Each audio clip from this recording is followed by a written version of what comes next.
नमस्कार दोस्तों। विपस्सना साधना भारतवर्ष की एक अत्यंत पुरातन साधना पद्धति है। करीब 2500 वर्ष पहले गौतम बुद्ध ने इसकी खोज कर लोक कल्याण के लिए इसे सर्वसुलभ बनाया था। तकरीबन 500 वर्षों तक यह साधना पद्धति अपने शुद्ध रूप में भारत में प्रचलित रही। आज के वीडियो में हम 5 बिंदुओं के माध्यम से इसी बारे में जानने की कोशिश करेंगे। विपस्सना पाली भाषा का शब्द है जिसका संधि विच्छेद होता है वी प्लस पस्सना। वी का अर्थ है सूक्ष्मता पूर्वक, वास्तव में, सकारात्मक, आदि आदि, और पस्सना का मतलब है देखना, जानना, परीक्षण निरीक्षण करना, शोध करना, विश्लेषण करना, निष्कर्ष निकालना, आदि आदि। विज्ञान किसी भौतिक वस्तु की वास्तविकता को जानने के लिए वस्तु का विभाजन कर सूक्ष्मता से उसका परीक्षण निरीक्षण करता है और तब जाकर उसे वस्तु की सूक्ष्मतम सच्चाई का पता चलता है। यही प्रयोग भगवान बुद्ध ने मानवीय चित्त और शरीर पर किया। भगवान बुद्ध ने मन को ही धम्म में प्रधान स्थान दिया है और मन को वश में करने के लिए विपस्सना का रास्ता बताया है। बुद्ध पहले महामानव थे जो न केवल स्वयं मुक्त हुए बल्कि लाखों करोड़ लोगों को विपस्सना सिखाकर उनको राग द्वेष से मुक्त होकर निर्वाण पद पाने में सहायता की। यह ध्यान बुद्ध धम्म की अनुपम देन है। चत्तारो सत्ति पट्ठाना अर्थात 4 सती पट्ठान के ध्यान हैं। पहला नंबर कायानुपस्सना, दूसरा नंबर वेदनानुपस्सना, तीसरा चित्तानुपस्सना और चौथी धम्मानुपस्सना।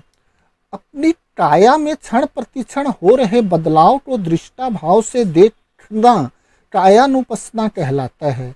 इसी तरह शरीर में प्रकट होने वाली दुखद, सुखद और अदुखद, असुखद वेदनाओं को जो अनित्य है और हमेशा बदलती रहती है, उनको दृष्टा भाव से देखते रहना वेदनानुपस्सना कहलाता है। चित्त में उठने वाले तरह तरह के विचारों को जो हर पल बदलते रहते हैं, उनके प्रति प्रतिक्रिया किए बगैर दृष्टा भाव से देखते रहना चित्तानुपस्सना कहलाता है। पूरे अस्तित्व में प्रकृति के नियमों, निसर्ग की नियामतता के अनुसार जो कुछ भी घट रहा है उसका कोई कर्ता नहीं है, उस पर किसी की भी सत्ता नहीं चलती है। उसमें मैं और मेरा, आत्मा और परमात्मा कहने को कुछ भी नहीं है। समस्त प्रकृति बंधे बंधाए नियमों से अपने आप संचालित हो रही है। इस सत्य को दृष्टा भाव से यथाभूत देखना धम्मानुपस्सना कहलाता है। इन चारों के मूल में ही विपस्सना है। कोई भी भिक्खु या उपासक इन चारों अवस्थाओं को केवल विपस्सना के मार्ग से ही हासिल कर सकता है। विपस्सना का दूसरा सबसे महत्वपूर्ण सवाल है, विपस्सना करनी ही क्यों चाहिए। मनुष्य किसी भी कार्य को करता है तो किसी हासिल की आशा में।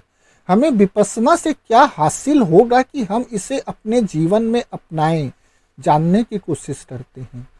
विपस्सना साधना में साधक अपने प्रत्यक्ष अनुभव से जान लेता है कि कोई भी वेदना, चाहे दुखद हो या सुखद हो या अदुखद या असुखद हो, अस्थायी न होकर परिवर्तनशील होती है और हर पल बदलते ही रहती है। हम चाहें भी तो उसका बदलना रोक नहीं सकते। शरीर पर प्रकट होने वाली वेदना अपने आप प्रकट होती है और देखते ही देखते समाप्त हो जाती है, बदल जाती है। इसी तरह मन में प्रकट होने वाला हर विचार देखते ही देखते समाप्त हो जाता है, बदल जाता है।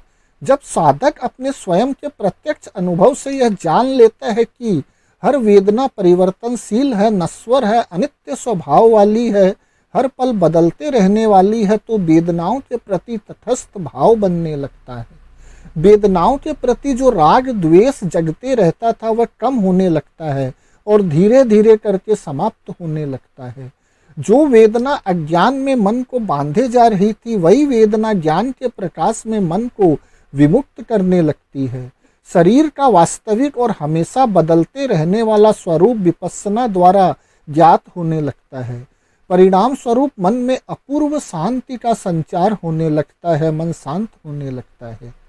यह एक तरीके की पूर्णतया वैज्ञानिक विधि है। विपस्सना बड़ा सीधा साधा प्रयोग है। अपनी आती जाती सांसों के प्रति साक्षी भाव, तटस्थ भाव। श्वास जीवन है, श्वास सेतु है, इस पार देह है, उस पार चैतन्य है, मध्य में श्वास है। यदि हम श्वास को ठीक से देखते रहें तो अनिवार्य रूप से, अपरिहार्य रूप से शरीर से अपने को भिन्न जानेंगे। एक उदाहरण से इसे समझते हैं। मान लीजिए किसी ने हमें ऐसी कोई बात कह दी कि क्रोध आना स्वाभाविक है। क्रोध के प्रकटीकरण के लिए जरूरी है कि हमारी श्वास आंदोलित हो, लेकिन अगर हम ऐसी परिस्थिति में श्वास को स्थिर रख सकें, शांत रखें, श्वास के छंद को बनाए रखें, तो फिर हम क्रोध न कर पाएंगे। फिर बड़ी मुश्किल हो जाएगी, फिर हम चाहकर भी क्रोध न कर पाएंगे। क्रोध उठेगा तो भी गिर जाएगा। श्वास आंदोलित हो तो ही भीतर का केंद्र डगमगाता है, नहीं तो क्रोध देह पर ही रहता है। और देह पर आए क्रोध का तब तक कोई अर्थ नहीं है जब तक चेतना उससे आंदोलित न हो। चेतना के आंदोलित न होने की स्थिति में क्रोध का प्रकटीकरण असंभव है। फिर क्रोध से छूट सकते हैं और इसी तरह बाकी व्यसनों पर भी काबू पाया जा सकता है। अब आते हैं तीसरे सबसे महत्वपूर्ण सवाल पर कि यह विधि कार्य कैसे करती है, इसका मैकेनिज्म क्या है।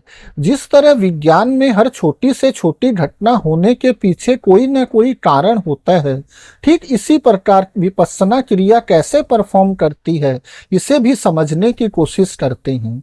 विपश्यना कार्यप्रणाली के सैद्धांतिक पक्ष को पाली भाषा में हम पटिच्च समुप्पाद का नियम कहते हैं। यह नियम बुद्ध की अद्भुत खोज है। बुद्ध ने समझाया है कि दुखों का कारण क्या है, ये कैसे उत्पन्न होते हैं और कैसे दुखों का अंत किया जा सकता है। पटिच्च समुत्पाद कुल 12 कड़ियों को जोड़कर बनता है, जिसके फलस्वरूप दुख वेदना उत्पन्न होती है, और इन 12 कड़ियों को तोड़कर इस चक्र को तोड़ा जा सकता है।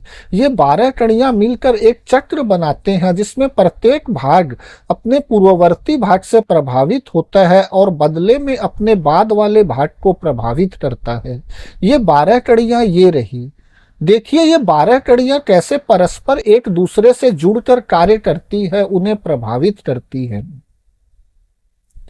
सर्वप्रथम अविद्या, अज्ञान, भ्रम या अविद्या के कारण हमारे संस्कार या संखार तैयार होते हैं और हम अपने कर्म करते हैं। इसके पश्चात चेतना के माध्यम से हमारे या अच्छे या बुरे कर्मों से हमारा मन जुड़ता है। हमारा मन शरीर से 6 इंद्रियों के मार्फत जुड़ता है। इन 6 इंद्रियों के कारण आँख का रूप से, कान का ध्वनि से, नाक का गंध से, जीभ का स्वाद से, त्वचा का स्पर्श से और मन का विचार से स्पर्श होता है। इस स्पर्श के फलस्वरूप वेदना उत्पन्न होती है। वेदना से तृष्णा, तृष्णा के कारण उपादान यानी गहरी आसक्ति, उपादान के कारण भव, भव के कारण जन्म और जन्म के कारण ही बुढ़ापा, मृत्यु, शोक करना, रोना पीटना, दुख, बेचैन व परेशान होना होता है। इस तरह 12 कड़ियों का एक चक्र पूर्ण होता है।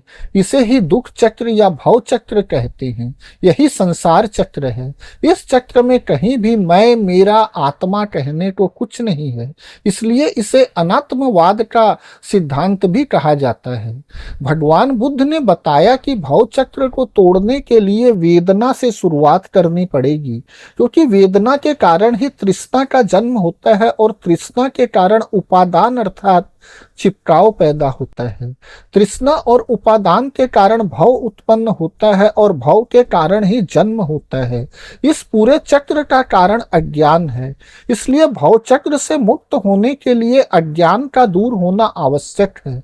हमारे मन की आदत ही ऐसी होती है कि वह लगातार राग द्वेष में लोट पलोट लगाता रहता है।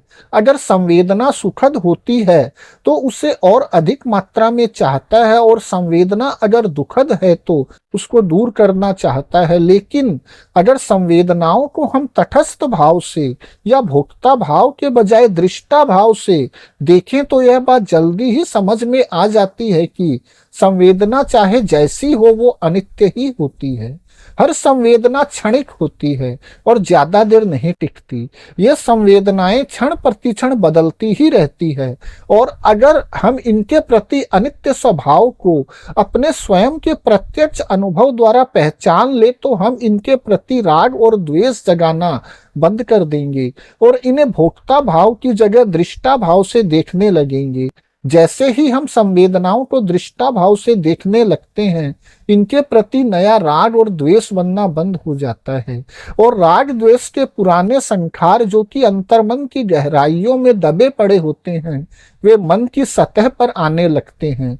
चूंकि हम उनके प्रति दृष्टा भाव बनाए रखते हैं, इसलिए वे कमजोर होकर समाप्त होते जाते हैं, और जैसे जैसे राग द्वेष के संखार समाप्त होते जाते हैं, वैसे वैसे मन उतना ही निर्मल और शांत होता चला जाता है। पटिच्च समुत्पाद द्वारा बुद्ध ने सिद्ध किया कि अज्ञान के कारण ही दुख चक्र या संसार चक्र चलता रहता है। इसमें कहीं भी मैं, मेरा, आत्मा या परमात्मा जैसा कुछ भी नहीं है। इंसान स्वयं अपनों के कारण संखारों का निर्माण करता है और दुखों में पड़ जाता है। आर्य अष्टांगिक मार्ग पर चलकर अपने अज्ञान को मिटाकर इस संसार चक्र को तोड़ा जा सकता है और दुखों से मुक्ति पाई जा सकती है। पटिच्च समुत्पाद का व्यवहारिक पक्ष विपस्सना है, जिसमें साधक स्वयं अपनी प्रत्यक्ष अनुभूति द्वारा संवेदनाओं के अनित्य स्वभाव को अनुभव कर सकता है और अज्ञान को दूर कर सकता है। अनित्य के प्रत्यक्ष ज्ञान से अज्ञान दूर होता है, नए संखार बनने बंद हो जाते हैं और पुराने संग्रहित संखार कमजोर होकर समाप्त होते चले जाते हैं। फिर एक अवस्था ऐसी आती है जहां पर चित्त संपूर्ण रूप से सभी संखारों से मुक्त हो जाता है। जब कोई संखार ही नहीं रहेंगे तो नया विज्ञान नहीं बनेगा, नया विज्ञान नहीं बनेगा तो नया नाम रूप शरीर और चित्त नहीं बनेगा, नया नाम रूप नहीं बनेगा तो 6 इंद्रियां भी नहीं बनेंगी। अगर इंद्रियां नहीं बनेंगी तो उनका विषयों से टकराव नहीं होगा, इंद्रियों का विषयों से टकराव नहीं होगा तो वेदना नहीं उत्पन्न होगी। जब वेदना नहीं उत्पन्न होगी तो उस वेदना के प्रति तृष्णा भी नहीं जगेगी। जब तृष्णा नहीं पनपेगी तो उस तृष्णा के प्रति आसक्ति भी नहीं पैदा होगी। अगर आसक्ति ही नहीं होगी तो भाव का निर्माण भी नहीं होगा। भाव का निर्माण नहीं होगा तो नया जन्म भी नहीं होगा, और अगर नया जन्म ही नहीं होगा तो बीमारियां, बुढ़ापा, मृत्यु, प्रियजनों से बिछुड़ाव, अप्रिय लोगों से मिलाप नहीं होगा, अनचाही होने और मनचाही न होने का दुख नहीं होगा, और इस तरह सारे दुखों से मुक्ति हो जाएगी। विपस्सना शारीरिक संवेदनाओं के माध्यम से मानसिक विकारों को जड़ों से निकालने की अद्भुत वैज्ञानिक विद्या है। पटिच्च समुत्पाद इसका सैद्धांतिक पक्ष है। आइए देखते हैं कि अगर हम 10 दिवसीय विपस्सना शिविर में जाते हैं तो क्या क्या पूर्व तैयारी करनी पड़ती है। 10 दिवस के प्रशिक्षण शिविर के पूर्व साधक को 5 सीलों का पालन करने का व्रत लेना होता है, जो कि इस प्रकार है। पहला सील है सत्य, आपको 10 दिन तक झूठ नहीं बोलना है। दूसरा अहिंसा, आप 10 दिन तक किसी भी जीव जंतु को मारेंगे और परेशान नहीं करेंगे, यहाँ तक कि आप मच्छर भी नहीं मार सकते। अस्तेय, 10 दिन तक आप किसी प्रकार की कोई चोरी नहीं करेंगे, यहाँ तक कि सेंटर की फूल पत्ती भी नहीं तोड़ सकते। ब्रह्मचर्य, 10 दिन तक आप ऑपोजिट सेक्स से दूरी बनाकर रखेंगे। नशा न करना, 10 दिन तक आप किसी भी प्रकार का कोई नशा नहीं करेंगे। इसके बाद 10 दिवसीय विपस्सना शिविर शुरू होता है। इन शिविर में सीलों का पालन इसलिए आवश्यक समझा गया है क्योंकि ऐसा करने से मन की उत्तेजना कम हो जाती है और उत्तेजना रहित मन से साधना का अभ्यास बेहतर ढंग से किया जा सकता है। यदि सील भंग करते हैं तो विकारों से अभिभूत होकर मन उत्तेजित हो उठता है और अंतःकरण की गहराइयों तक पहुंचना संभव नहीं हो पाता है। सीलों का व्रत लेने के बाद मन को एकाग्र करना सिखाया जाता है, जिसे आनापान कहते हैं। आनापान के लिए विपस्सनाचार्य से आनापान सिखाने की याचना करने की औपचारिकता करनी पड़ती है। आनापान पाली शब्द है जो आन प्लस अपान से बना है। आन पेट अर्थात आने वाला श्वास, अपान अर्थात जाने वाला श्वास। श्वास के आने जाने को अपने ही अनुभव से अपनी ही नासिका के दोनों द्वारों पर देखना सिखाया जाता है। प्रशिक्षित मार्गदर्शक की देख रेख में साधक पालथी मारकर बैठकर आंखें बंद कर अपने मन को अपनी नासिका के दोनों द्वारों पर केंद्रित करके नासिका द्वारा आने जाने वाली हरेक स्वाभाविक नैसर्गिक सांस को देखना सीखता है। इससे चंचल मन स्थिर और स्थूल मन सूक्ष्म हो जाता है, जो कि शरीर में होने वाली सूक्ष्म संवेदनाओं को महसूस करने लायक बन जाता है। आनापान से मन की एकाग्रता और याददाश्त बढ़ती है। 3.5 दिनों तक आनापान के द्वारा समाधि का अभ्यास करने के पश्चात चौथे दिन विपस्सनाचार्य से विपस्सना सिखाने की याचना की औपचारिकता करनी होती है, जिससे विपस्सना के जरिए अपने अंदर प्रज्ञा जागृत होती है। उससे ही अनित्य परिवर्तन का बोध होने लगता है। मन को श्वास के आधार पर एकाग्र करते हुए श्वास को सामान्य व नैसर्गिक रूप में लेते हुए शरीर के भीतर क्षण प्रतिक्षण उत्पन्न होने वाली तथा परिवर्तित होते रहने वाली वेदना संवेदना को दृष्टा भाव से, तटस्थ भाव से, उपेक्षा भाव से यथाभूत जानना सिखाया जाता है। देखते देखते, जानते जानते अपने भीतर लगातार वेदना संवेदनाओं का वास्तविक नैसर्गिक स्वभाव समझ में आने लगता है। इसलिए प्रत्येक उपासक उपासिका को सुख शांति चाहने वाले हर इंसान को किसी प्रशिक्षित विपस्सना शिक्षक की देखरेख में 10 दिन के विपस्सना शिविर में शामिल होकर यह अद्भुत विद्या अवश्य सीखनी चाहिए। धन्यवाद दोस्तों।